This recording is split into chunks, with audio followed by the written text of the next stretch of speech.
எத்தனையோ கேள்விகள் ஏதேதோ ஏக்கங்கள் சொல்லவும் முடியல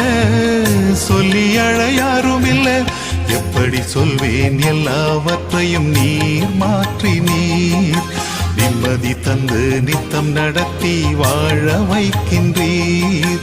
எப்படி சொல்வேன் எல்லாவற்றையும் நீர் மாற்றி நீர் நிம்மதி தந்து நித்தம் நடத்தி வாழ வைக்கின்றீர் நீங்க மட்டும் இல்லைன்னா எங்கோ நான் சென்றிருப்பேன் எப்படியோ வாழ்ந்திருப்பேன் மண்ணுக்குள்ள போயிருப்பேன் மறந்தும் போயிருப்பார் மறந்தே போயிருப்பார் நீங்க மட்டும் இல்லைன்னா